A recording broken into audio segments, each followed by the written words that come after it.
नमस्कार, लोकमंच न्यूज़ में आपका स्वागत है। मैं हूं राकेश। आज 14 जनवरी है और आज मकर संक्रांति का त्यौहार है और माना जाता है कि आज से ही सूर्य उत्तरायण होता है।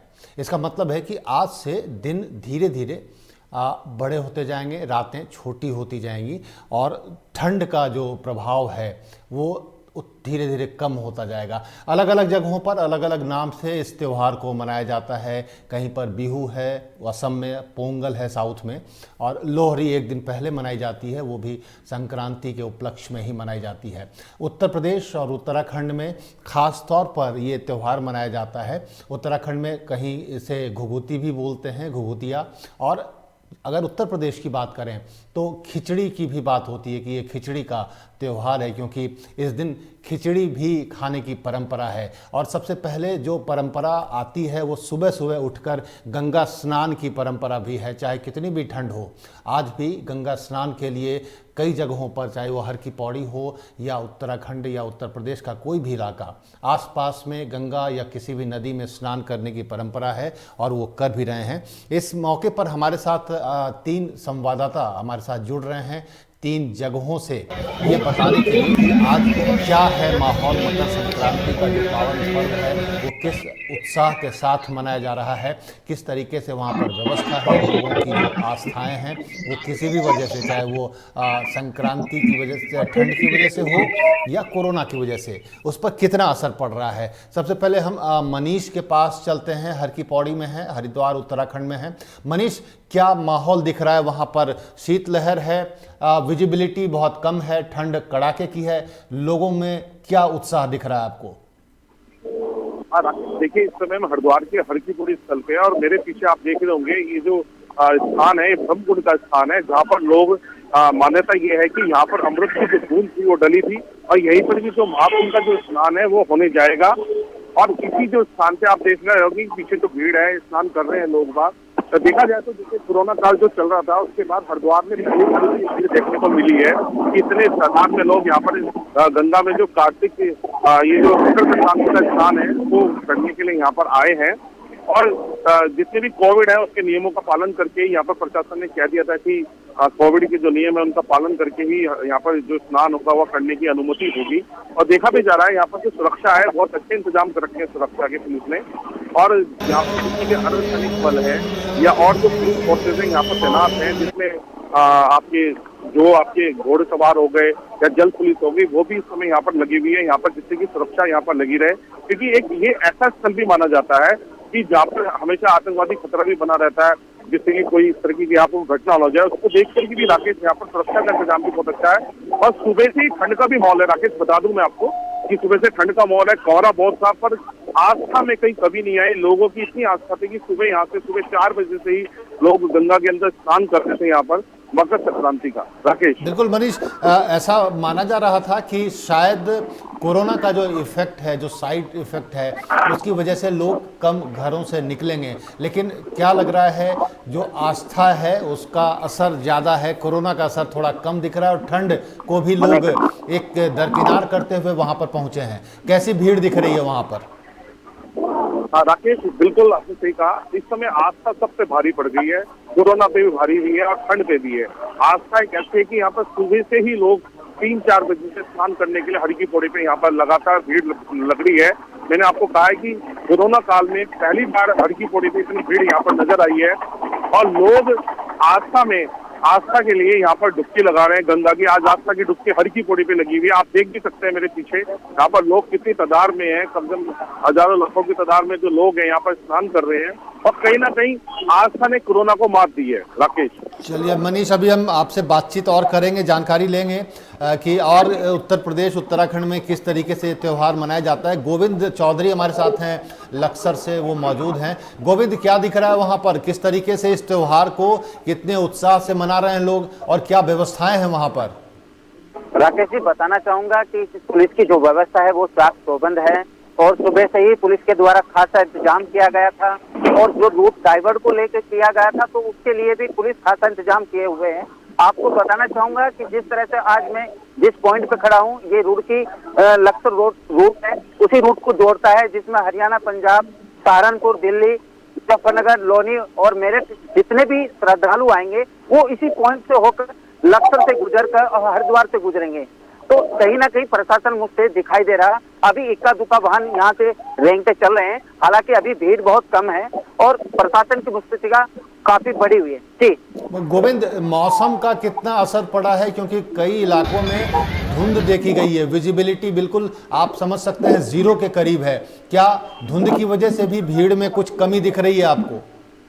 राकेश जी, बताना चाहूंगा कि सुबह से ही कोहरे ने अपनी सफेद चादर ओढ़े हुआ था, मौसम काफी खराब था, सुबह से ही काफी ठंड थी और तेज हवाएं भी चल रही थी। इसी कारण से तो इक्का दुक्का वाहन श्रद्धालु आ भी रहे हैं, लेकिन इतना खासा असर नहीं पड़ा है क्योंकि अभी तक जो सूर्य जो है वो निकल चुका है, मौसम काफी साफ हो चुका है और श्रद्धालु की जो भीड़ है वो भी देखी जा सकती है। जी, तो ये उम्मीद है कि जैसे जैसे मौसम ठीक होगा श्रद्धालुओं की तादाद और बढ़ेगी। गोविंद जी जी जी राकेश जी, बताना चाहूंगा जिस तरह से मौसम साफ हुआ है और श्रद्धालुओं की जो श्रद्धा है वो जो एक अच्छी डुबकी लगाने की उम्मीद करते हैं कि इस त्योहार पे मकर संक्रांति का पावन त्योहार माना जाता है, हिंदू धर्म में आस्था बहुत ज्यादा होती है, तो इसी को देखते हुए श्रद्धालु की भीड़ होगी और लगता है कि इस बार जो है जो कुंभ का आगाज हो चुका है उस स्नान पर जो कम से कम लाखों की संख्या में हरिद्वार श्रद्धालु पहुंचेंगे। जी, राहुल से बात करते हैं। गोविंद जी, आपसे और बातचीत करेंगे, अभी कुछ और जानकारी भी दर्शकों तक पहुंचानी है। फिलहाल राहुल, नारसन बॉर्डर उत्तराखंड और यूपी का ये बॉर्डर है, राहुल वहां पर क्या दिख रहा है, क्या हालात हैं, कुछ बताएं आप। देखिए राघव, मैं बताना चाहूंगा इस समय क्योंकि बाहरी श्रद्धालु उत्तराखंड में प्रवेश कर रहा है उसके लिए मुस्तैदी के साथ यहाँ पर पुलिस बल लगाया गया है, जिससे कि किसी भी श्रद्धालु को कोई भी परेशानी का सामना न करना पड़े। जब भी बाहरी श्रद्धालु यहाँ पर उत्तराखंड में प्रवेश कर रहे हैं, जो भी श्रद्धालु गंगा जी में स्नान करने के लिए हरिद्वार पहुंच रहे हैं, उनका जो कोविड की गाइडलाइन का भी पालन करना यहाँ पर जा रहा है और जो प्रशासन के द्वारा डॉक्टर की सुरक्षा है वो यहाँ पर लगाते हुए यहाँ पर जा रही है और प्रशासन के द्वारा आदेश पालन किए गए थे कि जो भी श्रद्धालु बाहर से आएंगे उनको अपनी कोविड की जो रिपोर्ट है वो रिपोर्ट आपको लानी पड़ेगी। 5 दिन पहले रिपोर्ट श्रद्धालुओं को चाहिए, लेकिन अगर श्रद्धालुओं के पास रिपोर्ट नहीं है तो उनको ड्यूटी लगाने के लिए खुद भी नहीं रोका जाएगा। चलिए राहुल, मतलब वहां पर व्यवस्था है, कोविड से निपटने के लिए भी व्यवस्था है, आपके पीछे हलचल भी काफी दिख रही है, बसें आ रही हैं। मनीष, मैं ये जानना चाहूंगा कि इस त्योहार को उत्तर प्रदेश और उत्तराखंड में किस तरीके से मनाते हैं, क्या नाम देते हैं, वहां पर क्या परंपरा है?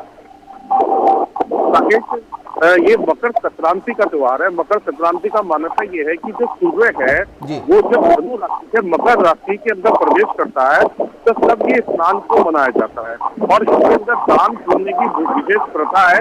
आज तक ये महत्व है। जैसे उत्तराखंड में यहाँ पर देखा जाए तो खिचड़ी जो होती है, जो काली दाल की जो खिचड़ी होती है वो काफी है, उसका दान करा जाता है, जिससे कि माना जाता है क्योंकि सूर्य शनि में प्रवेश कर जाता है, जिससे कि मान्यता ये है कि काली दाल की जो खिचड़ी बांटने से पुण्य की प्राप्ति होती है और गंगा जो घाट है, गंगा के में स्नान करने से पुण्य प्राप्त होता है। देखेंगे आप, बिल्कुल मेरे पीछे आप देखेंगे तो हजारों लोग इस समय हर की पौड़ी पे स्नान कर रहे हैं।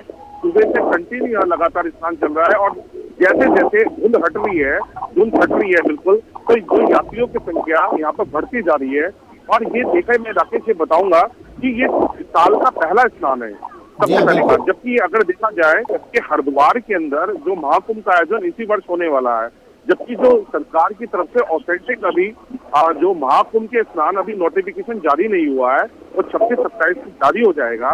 पर ये माना जाता है कि अगर पिछले हम अक्टूबर की बात करें या बात करें तो उसमें ये देखा गया है कि जो 14 जनवरी का जो स्नान होता है मकर संक्रांति का, यहीं से कुंभ का आगाज हो जाता है। और कोरोना काल की वजह से प्रशासन की तरफ से इसका कोई आगाज नहीं करा गया था, फिर भी ये बहुत बड़ा स्नान है और श्रद्धालु सुबह से ही यहाँ पर आस्था की डुबकी लगा रहे हैं। राकेश, चलिए, मतलब महाकुंभ की तैयारी भी है और उसका आगाज होता है। गोविंद, किस तरीके से उत्तराखंड में इस त्योहार की क्या परंपरा है, किस तरीके से मनाते हैं? जैसे कुछ इलाकों में चूड़ा दही और तिल खाने की परंपरा है, मनीष बता रहे हैं कि खिचड़ी भी खाते हैं। उत्तराखंड के बारे में अगर आप बता सकें गोविंद।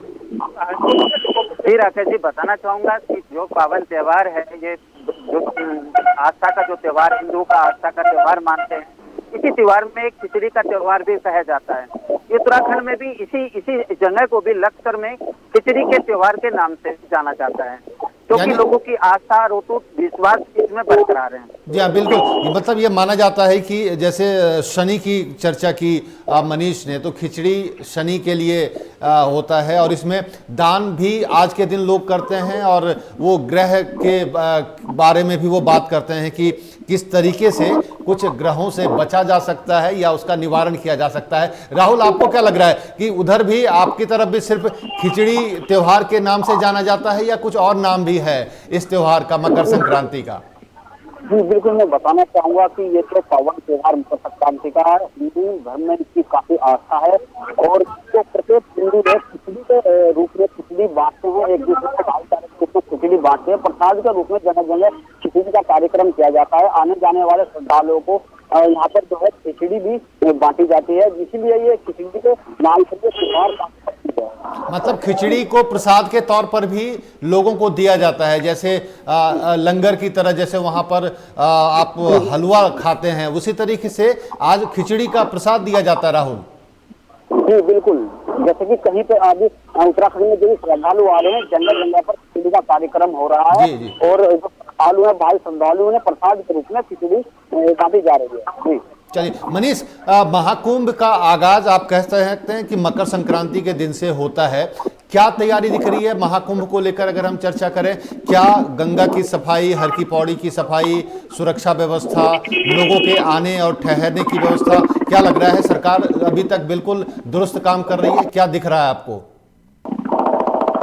बिल्कुल, इस वर्ष में महाकुंभ का आयोजन होने जा रहा है, और करीबन मार्च और अप्रैल में जो मेन जो कुंभ के स्नान होंगे, और ये जो मकर संक्रांति का जो स्नान है, इसको महाकुंभ का स्नान माना जाता है। पर इस बार नोटिफिकेशन जारी नहीं हुआ सरकार की तरफ से, पर फिर भी एक महाकुंभ की अगर देखा जाए तो जो पुलिस प्रशासन है, जो कल भी ब्रीफिंग करी थी संजय गुंजाल जो आईजी मेला थे, तो वो भी उन्होंने भी ये बात कही थी कि इसको एक हम ट्रायल के रूप में ले रहे हैं, जिसमें जल पुलिस हो गई, आपकी अर्धसैनिक बल हो गए, पुलिस बल हो गए, कि जितने थे सबने मिलकर के ब्रीफिंग हुई, और हरिद्वार के हर चप्पे पर इसमें निगरानी रखी जा रही है, क्योंकि जो अर्धसैनिक बल होते हैं वो दूसरी जगह से भी आते हैं। तो हरिद्वार पुलिस और जो जितना जो मेला पुलिस है, ये मिलकर के यहाँ की जो स्थिति है उसको संभाल रहे हैं, और हर चप्पे चप्पे पे यहाँ पर नजर है। मैं आपको अभी दिखा देता हूँ, यहाँ पर जो हड़की पौड़ी क्षेत्र है, यहाँ पर ड्रोन की व्यवस्था भी करी है, कई सारे ड्रोन हवा के अंदर, तो वायु से भी सुरक्षा यहाँ पर रखी जा रही है, जिसमें घुड़सवार भी है, और यहाँ पर जल पुलिस की करीबन 5 टीम यहाँ पर तैनात करी गई है। तो हर चप्पे चप्पे पर भी पुलिस की पैनी नजर है, जिससे कि जो यात्री है सुरक्षा का इंतजाम पूरा का पूरा उनका रखा जाए। और ये पुलिस के लिए भी एक ट्रायल है, एक ये ट्रायल माना जा रहा है। जो आगे जो कुंभ है उनके लिए भी ये जो आज का जो स्नान है वो एक उनके लिए एक अनुभव का काम करेगा। राकेश मनीष, जैसे गोविंद और राहुल बता रहे हैं कि उनकी तरफ से जो गुजर रहे हैं श्रद्धालु, उनसे कोविड रिपोर्ट मांगी जा रही है। क्या हर की पौड़ी पर भी ये व्यवस्था है कि अगर बाहर से कोई श्रद्धालु आ रहा है तो उसको कोविड की अपना रिपोर्ट लेकर आना है कि वो पॉजिटिव है या निगेटिव है? हरकी पौड़ी का कुछ नहीं मांगा जा रहा है, पर हरकी पौड़ी पे इस तरह की व्यवस्था रखी जा रही है कि सब जो लोग हैं वो मास्क लगा के रखे हुए। तो ये यहाँ पर जो सुरक्षा बल है, ये जो पुलिस वाले जो लोग हैं वो यात्रियों को कह रहे हैं कि मास्क लगाएं जरूर, और इसका पालन आप जरूर करें। इस तरह की व्यवस्था यहाँ पर देखी जा रही है। एक चीज और भी है, यहाँ पर कई जगह मेटल डिटेक्टर लगाए गए हैं, जिससे कि जब हरकी पौड़ी के अंदर आप प्रवेश करेंगे तो आपको उसके अंदर से गुजरना पड़ेगा, जिससे कि सुरक्षा का ये जो एक अच्छा पुख्ता इंतजाम करा गया है। और कहीं पर बड़ी बड़ी जो ऊपर शीट बना रखी है बड़ी बड़ी स्थान पे, वहां पर जो अर्धसैनिक बल है वो सुरक्षा के साथ इस समय उपस्थित है। राकेश जी, गोविंद, क्या लग रहा है वहां पर आपके इलाके से गुजरने वाले श्रद्धालु या बसों से गुजर रहे हो या अपनी गाड़ियों से, क्या कोविड टेस्ट के रिपोर्ट मांगे जा रहे हैं? क्या सुरक्षा की व्यवस्था है इन दो मुद्दों पर? देखिए राकेश जी, बताना चाहूंगा सरकार की जो गाइडलाइन थी वो ये थी कि 5 दिन पहले ही कोरोना रिपोर्ट लेकर आपको मेले में आना है। लेकिन इस तरह की जो है खासा जो इंतजाम है बॉर्डर पे किए गए हैं वो डॉक्टरों की टीम लगातार देख रही है। लेकिन ऐसे कोई खासा किसी तरह की मांग नहीं है कि अगर किसी के पास कोरोना रिपोर्ट नहीं है तो वो अंदर हरिद्वार प्रवेश नहीं करेगा। ऐसी कोई प्रशासन की तरफ से कोई गाइडलाइन जारी नहीं है। अगर थर्मल स्क्रीनिंग हो रही है, बाकी अगर किसी प्रकार के कोई लक्षण संदिग्ध किसी श्रद्धालु के पास पाए जाते हैं तो उसकी तुरंत वहीं पर रिपोर्ट होगी और उसे आइसोलेट किया जाता है तो अगर वो पॉजिटिव पाया जाता है, अगर साथ वाले भी होंगे तो उनको भी जो है आइसोलेट किया जाएगा। जी जी राहुल, दोनों जगहों पे मनीष और गोविंद बता रहे हैं कि कोविड को लेकर सरकार चौकस है और व्यवस्था की गई है। आपकी तरफ क्या दिख रहा है नारसन बॉर्डर पे, वहां पर क्या व्यवस्था है सुरक्षा और कोविड को लेकर? देखिए राकेश जी, बताऊंगा कोविड की सुरक्षा को लेकर 5 दिन पहले रिपोर्ट मांगी गई थी। नेगेटिव रिपोर्ट जो है श्रद्धालुओं को चाहिए। अगर यहाँ पर नेगेटिव रिपोर्ट भी नहीं है तो फिर भी उनको हरिद्वार में जाने के लिए अनुमति दी जा रही है। इससे पहले सभी श्रद्धालुओं की थर्मल स्कैनिंग यहाँ कराई जा रही है। कोई भी व्यक्ति अगर संदिग्ध पाया जाता है, किसी को लगता है कि कोरोना हो सकता है, संदिग्ध व्यक्ति है, तो उसकी जांच यहाँ पे मौके पर की जा रही है। अगर कोई भी पॉजिटिव होगा तो उसको आइसोलेट किया जाएगा। चलिए मनीष, एक मुझे लगता है कि सवाल है कि कितने बजे तक ये स्नान का दौर चलता है, नॉर्मली कितने बजे तक चलता है? क्योंकि वैसे तो ठंड का मौसम है, लेकिन अगर संक्रांति को माना जाए तो कितने बजे तक स्नान का टाइम वहां पर आपको लग रहा है? कितने बजे तक श्रद्धालु आएंगे? और हाँ बिल्कुल राकेश, अगर हम बात करें तो सुबह करीबन 8:30 से मकर संक्रांति का जो स्नान है वो शुरू होना था, जो मुहूर्त था जी। और करीबन 5:40 पे ये स्नान, ये मुहूर्त है। पर ऐसा नहीं देखा जाता ये स्थल पे जो श्रद्धालु है वो सुबह से ही स्नान करने शुरू हो गए थे और ये 24 घंटे स्नान चलता रहता है। हम तो यहाँ जो देखा है कि करीबन 24 घंटे, रात को भी अगर 1 बजे 2 बजे अगर हम अर्की पौड़ी स्थल पे देखें तो जो श्रद्धालु है यहाँ पर 1-2 बजे भी स्नान करते हुए हमें देखे गए हैं। और अगर मुहूर्त की बात करें तो मुहूर्त 8:00 से लेकर के करीबन शाम को 5:40 का मुहूर्त है, जिसमें आप गंगा में स्नान करें और उसके बाद आप दान पुण्य करें, जिसमें काली खिचड़ी जो होती है उसका दान करें। हरिद्वार के अंदर भी कई जगह इस तरह की जो स्टॉल लगाए गए हैं, जो लोग हैं वो काली खिचड़ी का क्या कर रहे हैं, दान कर रहे हैं। राकेश जी चलिए गोविंद, मैं मतलब लगभग ये एक आखिरी सवाल है कि कितने बजे तक क्या लग रहा है उधर भीड़ और बढ़ेगी मौसम खुलने के साथ? सूर्य देवता वहां पर अगर रोशनी बिखेरेंगे तो क्या और बढ़ने की गुंजाइश है अभी? और देखिए राकेश जी, बताना चाहूंगा जिस तरह से जो है अभी तक हम कोरोना काल से जूझ रहे थे और आज का विश्वास जिस तरह से श्रद्धालुओं का बरकरार था, तो उसे देखकर लग रहा है कि जिस तरह से मौसम, सूर्य देवता जो मेहरबान हो चुके हैं और जिस तरह से मौसम खुल गया है, उसी को लेकर धीरे धीरे भीड़ बढ़ने की आशंका पूरी रहेगी और ये जो मेला है वो रात्रि 8 से 9 बजे तक शायद जारी हो सकता है। चलिए बहुत बहुत धन्यवाद आप तीनों हमारे जो संवाददाता हैं, आप तीनों का, मनीष, गोविंद और राहुल, आप तीनों का बहुत बहुत धन्यवाद बताने के लिए कि वहाँ पर क्या स्थिति है, किस तरह से मकर संक्रांति का त्यौहार मनाया जा रहा है और किस तरह की व्यवस्था प्रशासन ने वहाँ पर कर रखी है कोविड को लेकर और सुरक्षा व्यवस्था को लेकर। इस बुलेटिन में फिलहाल इतना ही। वक्त है एक छोटे से ब्रेक का। ब्रेक के बाद भी खबरों का सिलसिला जारी रहेगा, बने रहिए हमारे साथ।